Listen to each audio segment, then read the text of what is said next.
Captain America और red Hulk Japan में क्यों लड़ रहे हैं? इटरनल्स के लास्ट में देखे तियामुत का क्या रोल होने वाला है इस मूवी में? आइजिया ब्रैडली प्रेसिडेंट रॉस को क्यों मारना चाहता है इस मूवी में? और क्या द लीडर इस मूवी का मेन विलन होगा? तो इन्हीं चीजों के बारे में आज हम इस ब्रेकडाउन वीडियो में जानेंगे। वीडियो बहुत ही इंटरेस्टिंग होने वाली है, इसलिए वीडियो को आखिर तक जरूर देखना। लेकिन उससे पहले वीडियो को लाइक कर दो और चैनल को भी जल्दी से सब्सक्राइब कर दो। टीजर के पहले ही सीन में हम लोग देखते हैं थंडरबोल्ट रॉस को, जो कि अब प्रेसिडेंट बन चुका है अमेरिका का। और यहाँ पर वो सैम विल्सन से कहता है कि वो कैप्टन अमेरिका की पोजीशन को फिर से वापस लाना चाहता है मिलिट्री में। अब थंडरबोल्ट रॉस ऐसा दो रीजन की वजह से करना चाहता है। पहला तो इसलिए ताकि थंडरबोल्ट रॉस कैप्टन अमेरिका को अपने पॉलिटिकल यूज और पॉलिटिकल मैटर्स के लिए कैप्टन अमेरिका को अपने हिसाब से यूज कर सके। और दूसरा इसलिए क्योंकि उसको यूएस गवर्नमेंट की गलती सुधारनी है और उनकी इमेज को वापस से रिस्टोर करना है। क्योंकि पिछली बार यूएस गवर्नमेंट ने कैप्टन अमेरिका का रिप्लेसमेंट लाया था और वो था यूएस एजेंट, जिसने कई सारे कांड मचाए थे। लिटरली यूएस एजेंट ने दूसरे देश में दिन दहाड़े खुले बाजार में एक आदमी को कैप्टन अमेरिका की शील्ड से मार दिया था। और ऐसे ही उसने कई सारे कांड किए थे, जिसकी वजह से डेफिनेटली जो यूएस गवर्नमेंट है उनकी जो इमेज है वो तो खराब हुई होगी। और इसी को रिस्टोर करने के लिए वो कैप्टन अमेरिका को वापस से मिलिट्री में रिक्रूट करना चाहते हैं। अब हमें ये तो समझ में आ चुका है कि थंडरबोल्ट रॉस कैप्टन अमेरिका को वापस से मिलिट्री में क्यों लाना चाहते हैं। लेकिन फिर यहाँ पर थंडरबोल्ट रॉस पर आइजिया ब्रैडली क्यों अटैक कर रहा है? जो लोग भूल चुके हैं उन्हें मैं बता दूं कि आइजिया ब्रैडली को हमने last bar falcon and the winter soldier में देखा था। और आइजिया ब्रैडली वो पहला इंसान था जो सुपर सीरम की वजह से पहला सुपर सोल्जर बना था। लेकिन सक्सेसफुल होने के बावजूद भी जो आइजिया ब्रैडली है उसके साथ भेदभाव हुआ उसके रंग के आधार पर। और इसीलिए यूएस गवर्नमेंट और मिलिट्री ने उसे बाहर नहीं आने दिया। और 30 सालों तक उस पर यूएस गवर्नमेंट और हाइड्रा ने एक्सपेरिमेंट्स किए। अब हाइड्रा का नाम सुनते ही पहली चीज हमारे दिमाग में आती है विंटर सोल्जर। हाइड्रा ने एक्सपेरिमेंट्स करके विंटर सोल्जर्स बनाए थे और इन विंटर सोल्जर्स का माइंड कंट्रोल किया जा रहा था कुछ पर्टिकुलर बर्ड्स बोलकर। और वैसा ही यहाँ पर आइजिया ब्रैडली के साथ भी हुआ होगा। और इसीलिए इस सीन में जहाँ पर आइजिया ब्रैडली प्रेसिडेंट रॉस को मारने की कोशिश कर रहे हैं, तो यहाँ पर डेफिनेटली कोई ना कोई उसे माइंड कंट्रोल कर रहा है विंटर सोल्जर प्रोग्राम के थ्रू। अब आइजिया ब्रैडली को माइंड कंट्रोल कौन कर रहा है ये तो हमें नहीं पता, लेकिन माइंड कंट्रोल से एक और पॉसिबिलिटी निकल कर आती है द लीडर की। ऐसा हो सकता है कि आइजिया ब्रैडली को यहाँ पर माइंड कंट्रोल द लीडर कर रहा हो। लीडर इस मूवी का one of the main villain होने वाला है। लीडर हम लोगों को लास्ट बार इनक्रेडिबल हल्क मूवी में देखने को मिला था और अब वो हम लोगों को captain America brave new world में देखने वाला है। और जिन लोगों को नहीं पता तो लीडर के पास टेलीकिनेसिस और माइंड कंट्रोल जैसी कई सारी पावर्स हैं। वही टीजर के इस सीन में हम लीडर को नोटिस भी कर सकते हैं। और पर्सनली मुझे लगता है कि पूरी मूवी में जो हम लोगों को जापान और यूएसए का कॉन्फ्लिक्ट दिखने वाला है, इसके पीछे भी लीडर ही होगा। इसीलिए मुझे ऐसा लगता है कि यहाँ पर लीडर आइजिया ब्रैडली का माइंड कंट्रोल कर रहा है। क्योंकि अगर प्रेसिडेंट के खास लोग ही कॉम्प्रोमाइज होंगे और वही उनके जान के दुश्मन होंगे और प्रेसिडेंट की सिक्योरिटी में इतनी बड़ी ब्रीच होगी, तो फिर यूएस प्रेसिडेंट अपने देश को क्या संभालेगा? और यही चीज हम लोग सैम विल्सन को थंडरबोल्ट रॉस से कहते हुए भी सुनते हैं कि आपका जो इनर सर्कल है वो कॉम्प्रोमाइज हो चुका है और या तो ये आपको दिख नहीं रहा है या फिर आप इसको देखना ही नहीं चाहते। इसके बाद टीजर में ही हम लोगों को पहला लोग देखने को मिलता है जियान कार्लो एस्पोसितो का। अब कंफर्म तो नहीं है, लेकिन रूमर्स है कि यहाँ पर जियान कार्लो एस्पोसितो का जो कैरेक्टर है वो होने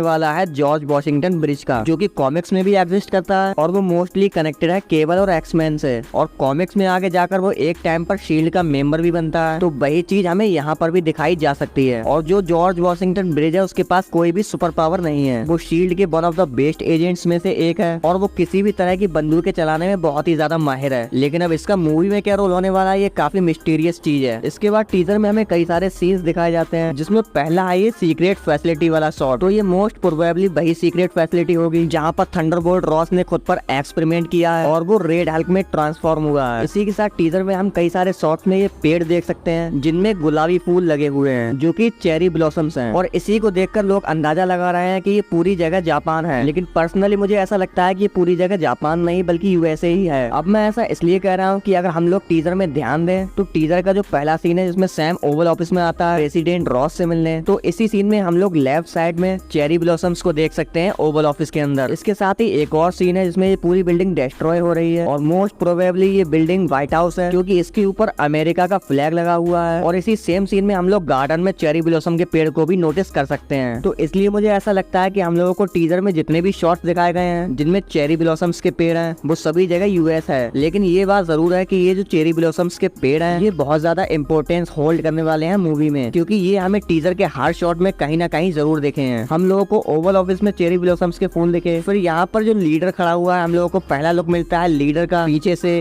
इसके सामने भी हम चेरी ब्लॉसम्स के पेड़ को देख सकते हैं। इसके साथ ही इस फ्यूनरल सीन में भी हम चेरी ब्लॉसम्स के पेड़ को नोटिस कर सकते हैं। जहाँ रेड हल्क और कैप्टन अमेरिका लड़ रहे हैं वहाँ पर भी चेरी ब्लॉसम्स के पेड़ हैं। तो इनका का पूरी मूवी में बहुत ही ज्यादा सिग्निफिकेंट होने वाला है। और पर्सनली मुझे लगता है कि ऐसा इसलिए है क्योंकि पूरी मूवी में जो मेन कॉन्फ्लिक्ट होगा वो होगा यूएसए और जापान के बीच, जो कि होगा तियामत को लेकर। क्योंकि हमने इटरनल्स के लास्ट में देखा था कि जो सर्सी है उसने तियामत को चेंज कर दिया था किसी दूसरे ही मेटल में, और तियामत का ये मेटल कोई और नहीं बल्कि होने वाला है एडमेंटियम, जिससे बुल्वरीन के क्लॉज और उसकी बोन्स बनी हुई हैं। और जो ये एडमेंटियम है इसी को निकालने की होड़ लगी हुई होगी दूसरे देशों के बीच, क्योंकि एडमेंटियम एक बहुत ही प्रीसियस और स्ट्रॉन्ग मेटल है, बिल्कुल वाइब्रेनियम की तरह। और इसीलिए जिसका हाथ उस पर पड़ेगा वो और भी ज्यादा स्ट्रॉन्ग हो जाएगा, इसीलिए सारे देश उसके पीछे पड़े होंगे और जापान इसमें जरूर कोई गड़बड़ी करेगा, इसीलिए यूएसए और जापान के बीच कॉन्फ्लिक्ट पैदा होगा। और फिर कैप्टन अमेरिका को इस यूएसए और जापान के बीच के कॉन्फ्लिक्ट को निपटाने के लिए आना पड़ेगा। और इसी बीच कुछ ऐसा होगा कि बात बहुत ज्यादा आगे बढ़ जाएगी, जिससे प्रेसिडेंट रॉस को रेड हल्क में कन्वर्ट होना पड़ेगा। और इसीलिए हमें इस मूवी के अंदर हमारा ग्रीन हल्क यानी कि ब्रूस बैनर भी देखने को मिल सकता है, क्योंकि भाई रेड हल्क से कैप्टन अमेरिका तो नहीं लड़ सकता, वो मसल के रख देगा कैप्टन अमेरिका को। इसीलिए रेड हल्क के सामने डेफिनेटली ग्रीन हल्क तो आएगा ही। अब इन सभी चीजों के बारे में तुम्हें क्या लगता है, तुम्हारे क्या ओपिनियन है, तुम्हारी क्या थ्योरीज है captain America brave new world को लेकर, मुझे कमेंट्स में लिखकर जरूर बताना। उसी के साथ ही अगर आपको ये वीडियो पसंद आई हो तो वीडियो को लाइक कर देना और चैनल को सब्सक्राइब भी जरूर कर देना। उसी के साथ ही मैंने अगाथा ऑल अलोंग के टीजर का बहुत ही डिटेल में ब्रेक डाउन किया है, तो उसको भी जरूर से चेकआउट कर लेना। बाकी हम मिलेंगे आपसे नेक्स्ट वीडियो में नेक्स्ट अपडेट के साथ, तब तक के लिए जुड़े रहिए हमसे और देखते रहिए MT एक्सप्लेन्ड।